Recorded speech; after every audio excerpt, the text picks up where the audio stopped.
Hola a todos. La verdad que pensé bastante en acerca de hacer o no hacer este video, pero esto es más fuerte que yo, así que lo voy a terminar haciendo.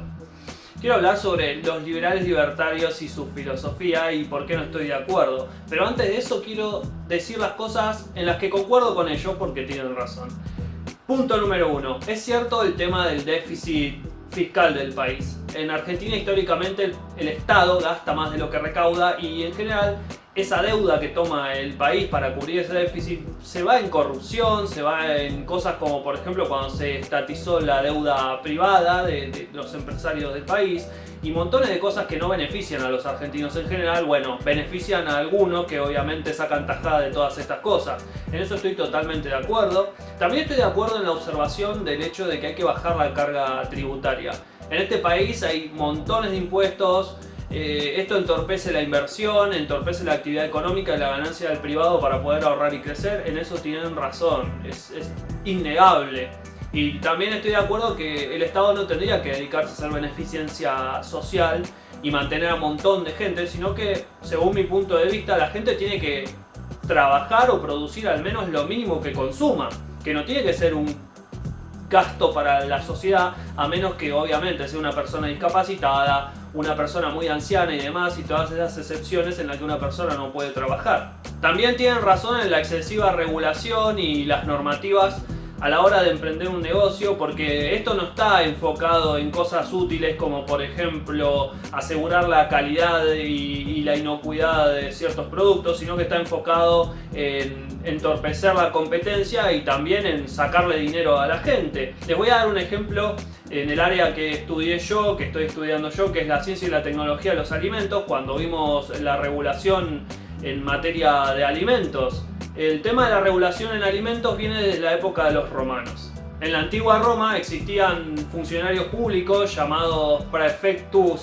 anonae y praefectus urbis, si mal no me acuerdo, que se dedicaban a la inspección en los puestos de alimentos para que la calidad de los alimentos sea óptima, para que no haya productos echados a perder ni adulteraciones, porque había comerciantes que truchaban, para decirlo de alguna forma, los productos que vendían, y era una forma del Estado de controlar que no hubiera intoxicaciones y que no se afectara al consumidor. Así que imagínense de qué época viene el tema de las reglas, porque todo esto estaba reglamentado y bueno, estos funcionarios hacían cumplir la ley y en eso está perfecto. Hoy en día llegamos a extremos realmente ridículos. Por ejemplo, en la provincia de Buenos Aires, si mal no me acuerdo, uno cuando quiere abrir un negocio como una casa de comidas tiene que registrar cada producto que va a vender y mandar la receta a un organismo provincial que controla esto, y llega a situaciones ridículas que, por ejemplo, una persona va y registra que va a vender pizza en una roticería, en una pizzería, manda la receta de la pizza y si por ejemplo tiene la masa aceite, si escribió en la receta aceite, el organismo se lo rechaza. Se lo rechaza porque según el Código Alimentario Argentino la masa de pizza no lleva aceite. Así que tiene que volver a enviar el producto, o enviar la receta y esperar a que se la aprueben.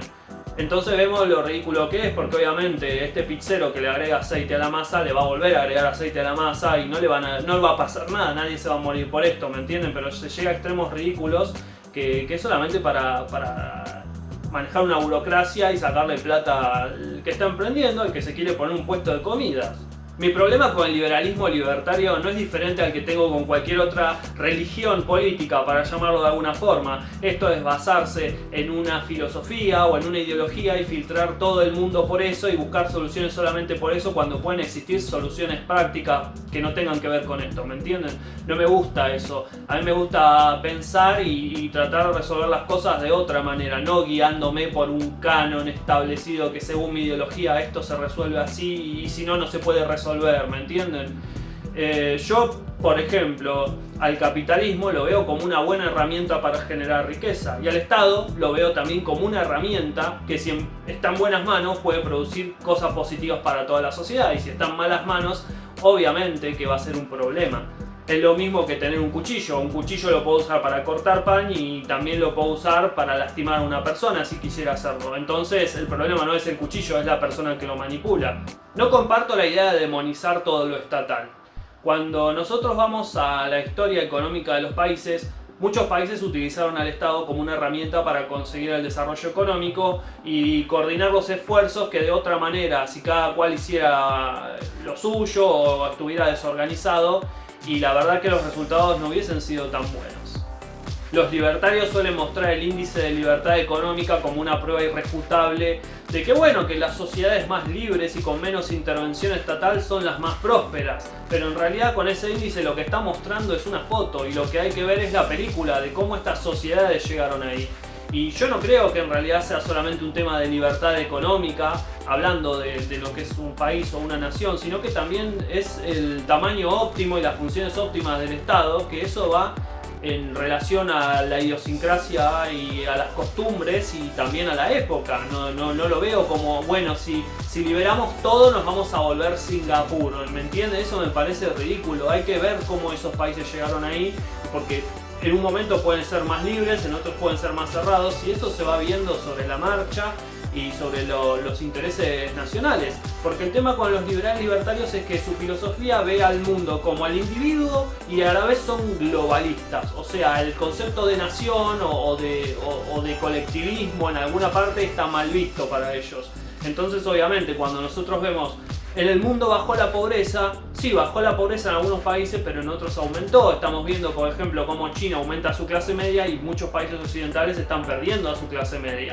Entonces, con un sueldo que, no sé, en Europa se pagan 900 euros un salario, y capaz que en un país asiático consigo que dos personas sean de clase media con la mitad del sueldo, ¿me entienden a lo que voy? Sí, bajó la pobreza, pero a nivel mundial, hay que ver en qué regiones bajó y subió, y no es todo lo mismo dependiendo de dónde viva uno. Ahora voy a dar unos ejemplos de países que en general no se suele hablar mucho de ellos, que utilizaron al Estado como una herramienta de desarrollo. El primero del que voy a hablar es Estados Unidos. Estados Unidos es como, wow, la cuna de la libertad, los valores de la libertad y del liberalismo económico, pero en realidad no es tan así. Cuando Estados Unidos se separó de Inglaterra, consiguió su independencia, los que manejaban el país se dieron cuenta de lo indefensos y atrasados que estaban. ¿Por qué? Porque las colonias norteamericanas eran eminentemente agrícolas y había poca actividad industrial. No podían fabricar ni las armas para defenderse, y de hecho en la independencia, la guerra de independencia, España y Francia jugaron un papel porque obviamente no podían competir con lo que era la tecnología de los ingleses. Entonces, ¿qué pasó? Ellos, inteligentemente, ¿qué dijeron? Cerramos las fronteras económicas y protegemos nuestras industrias nacientes. Y lo hicieron durante mucho tiempo. Estados Unidos fue uno de los países más proteccionistas del mundo desde 1816 hasta 1945. Y esto no lo cuentan. Es como, no, todo libertad, libre comercio. No, libre comercio las pelotas. Cuando los estadounidenses quisieron crear su propia industria, cerraron la frontera y los bienes industriales y protegieron su industria nacional. Una vez que maduraron, se abrieron al mundo, pero fue un proceso, no es que solamente se consiguió con el tamaño económico de Estados Unidos por la libertad. Había libertad de la frontera para adentro y proteccionista de la frontera para afuera. A continuación voy a dejar una tabla donde se ve el porcentaje de aranceles promedio industriales de Estados Unidos y de varios países, y que en el caso específico de Estados Unidos, si además sumamos el costo de transporte de las mercaderías de Europa hasta Estados Unidos, sí, lo convierten en uno o en el país más proteccionista del mundo para esos años.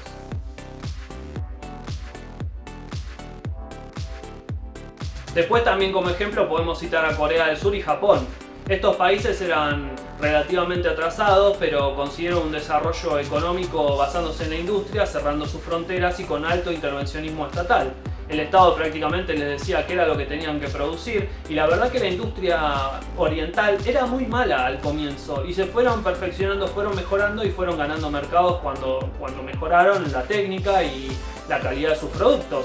Hoy en día una moto japonesa, no voy a decir las marcas, pero bueno, suelen tener cierto prestigio en el mercado de las motos, pero hace 30 años atrás no era lo mismo, eran vistos como algo de baja calidad. ¿Entienden cómo fue mejorando el desarrollo y fueron perfeccionándose? No es que las motos y los autos de Corea o de Japón crecieron en los árboles y los cosecharon. Ellos se prepararon para competir y protegiendo lo propio, y después se abrieron y fueron ganando mercados, ya sea por precio, por calidad y por otras variables. Pero bueno, llevó un tiempo de maduración.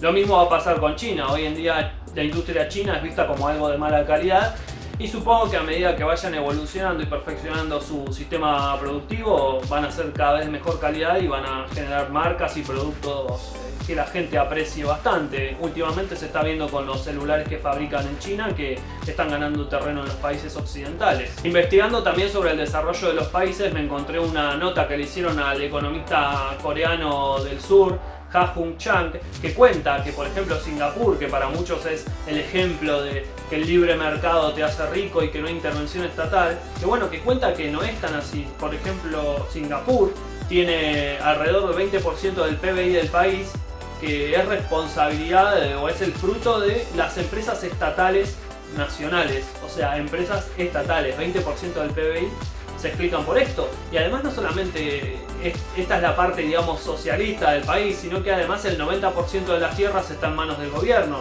No dejaron el país así al libre mercado totalmente, sino que fueron viendo un balance entre Estado y libre mercado. Este economista además afirma que solamente por el liberalismo no se puede explicar el éxito de Singapur, o sea que el peso estatal fue importante creando empresas y creando negocios que bueno, que tal vez en el momento en que el país empezó a despegar no había nadie interesado en invertir en eso. Creo que se llama Temasek, el holding empresarial de Singapur, que además de invertir en empresas de Singapur, ahora está variando, digamos, la cartera y los negocios, invierte en otros países también. Ahora hablemos de dejar el auto y volver a la bicicleta, y me van a entender por qué digo esto. Últimamente en Argentina se promociona como grandes modelos económicos a países como Perú, como Paraguay, como Chile, y los economistas dicen, miren lo bien que les va a estos países produciendo materias primas, tienen economías estables, en crecimiento y les va muy bien. Nosotros deberíamos hacer lo mismo, ¿no ven que nosotros tenemos esta industria de reemplazo, ¿no?, de importaciones, que es un desastre, pero bueno, ahora vamos a ver por qué pasa esto. Hay una teoría económica que se llama la trampa del ingreso medio. ¿Qué dice esta teoría? Que los países que se basan en sus ventajas comparativas y en la explotación de materia prima y bajos salarios llegan a un punto de desarrollo que es el ingreso medio, donde se estancan y dejan de crecer o crecen muy poco y digamos que su estatus varía un poquito más arriba y un poquito más abajo que esa línea, pero no pueden despegar hasta convertirse en países desarrollados, se quedan atrapados, ¿no?, como en una trampa. Muchos de estos países que son tomados como ejemplos para Argentina están pasando esa transición de ser países de ingresos bajos a convertirse en países de ingresos medios y tal vez un poquito más arriba de ingresos medios. En sí es una teoría bastante generalista y habla de $10.000 per cápita, algo así como el ingreso para ser considerado un país de ingresos altos, pero esto es muy variable obviamente. Hay países petroleros que tienen ingresos altísimos y la distribución de ingresos es pésima, pero bueno, no vamos a entrar en esto. Básicamente lo que promueve gente como Milenio Expert es que hagamos esto. Voy a ejemplificarlo con esta metáfora. Supongamos que tenemos un auto en el garage que lo usamos de vez en cuando y tiene algunas fallas de mecánica y debe un par de patentes, entonces no lo usamos tanto y funciona mal. Así que viene Milenio Expert y dicen, miren qué porquería el auto que tienen, dejen el coche, anden en bicicleta, miren sus vecinos, andan muy bien y van a trabajar en bici, no tienen gastos, andan perfecto. Y uno piensa, bueno, sí, vendo el coche, pero tal vez si paso del coche a la bicicleta no vuelva a tener el coche de nuevo. Entonces esto es lo que está pasando en Argentina. Nos están diciendo, dejen el coche que anda mal en lugar de arreglarlo y de pagarle las patentes y usen la bicicleta.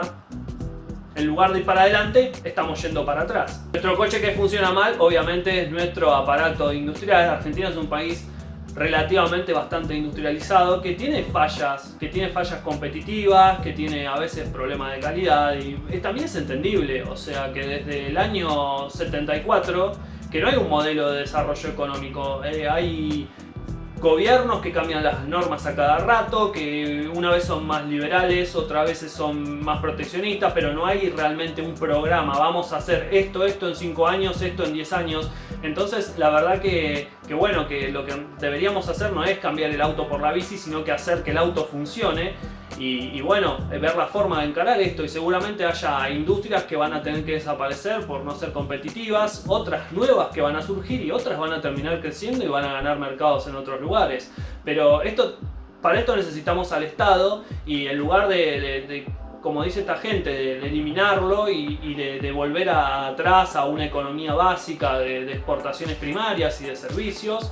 Deberíamos ver la forma de que funcione, y yo creo que hay formas de hacerlo, obviamente si nos sentamos entre todos y encontramos una solución, ya sea los sindicalistas, los empleados, los industriales, el Estado, todos, y hasta las universidades, todos deberían sentarse y ver la forma de sacar adelante esto, pero para esto se necesita un modelo económico y un rumbo para el país. Además, otro problema de dejar, ¿no?, todo el libre mercado que lo resuelva es el hecho de que si nosotros nos dedicamos a ser un país agroexportador, que además exporta minerales y que se dedica a los servicios, hay que ver también quiénes son los dueños de estos recursos, cómo se va a distribuir el ingreso, qué beneficio le va a dejar a la gente común. Y además, no es lo mismo la industria de servicios siendo telemarketer o trabajando en un call center como hacen en la India, que trabajan por pocos pesos atendiendo teléfonos, que industria de servicios que puede ser brindar servicios de asesoría en proyectos de arquitectura o industriales a nivel internacional, donde obviamente se gana mucho más y hace falta crear, digamos, gente con un alto nivel académico para poder trabajar en esta clase de cosas, ¿me entienden? No es todo lo mismo, hay diferencias entre servicios, entre quién tiene la tierra, quién es el dueño de las minas que se van a explotar y cosas por el estilo, no es todo, oh, bueno, hagamos mierda todo y vemos cómo se resuelve todo después. A mí me interesa saber, a ver qué posición me va a tocar en esto, cómo voy a encajar en este sistema. No veo que el problema de Argentina sea el colectivismo, sino que en realidad el problema de Argentina pasa porque somos demasiado individualistas, y somos individualistas hasta un punto que no nos importa quién maneje o cómo maneje las cosas del bienestar común, con tal de que nos dé un beneficio a corto plazo y los demás que se jodan. Entonces yo creo que la falla viene por ahí más que por otro lado. Nos termina perjudicando la falta de interés en lo que es el beneficio común, en el beneficio, digamos, de toda la sociedad. Yo creo que a futuro, obviamente, que los países van a terminar más interconectados y la tecnología va a cambiar muchas cosas en las relaciones humanas y en las relaciones internacionales. De hecho, Milei en un video habló de que vamos a ser como los Borgs de Star Trek, esta raza, ¿no?, de androides que viven todos conectados como una colmena y cosas por el estilo, pero eso capaz que pasa en 500 años. A mí lo que me importa es cómo hago yo o cómo hace la gente del lugar donde me tocó nacer para vivir mejor. Lo demás lo veremos, porque también, bueno, sí, el comunismo, qué sé yo, pero el comunismo hubiese funcionado si todos los países hubiesen sido comunistas, ¿me entienden? Y capaz que yo me pongo súper libre mercado y los vecinos o otro país aprovechan y me terminan fundiendo por viéndome como una debilidad mía el haberme abierto al mundo y que ellos no se abran, sino que busquen sus intereses colectivos. Pero bueno, es un tema muy largo, la parte social no la voy a tocar por el momento, pero bueno, quería dar estos datos y hablar desde mi perspectiva de esto, porque bueno, me viven diciendo zurdo, peroncho, peronista, cosas por el estilo en los comentarios, solamente por tener esta visión económica de que me interesa a mí el desarrollo nacional y no estoy tan enfocado en el individuo. A veces es bueno perder un poquito, que todos perdamos un poquito para que en el futuro todos ganemos más. Pero este es el problema que veo en Argentina, nadie afloja, los sindicatos no aflojan, el Estado no afloja, te sigue aumentando impuestos, los obreros hacen juicios laborales al empleador para ver si le pueden sacar algo más, es todo así, ¿no? Cuidar la quintita y lo común, lo general no importa. Creo que fue bastante extenso este video, pero tenía ganas de hablarlo porque la verdad que bueno, necesitaba hacer un descargo. Espero que les haya resultado interesante. Bueno, si les gustó denle like. Si les salió el NPC de Vivi Liberté pueden dar el dislike, hagan lo que quieran.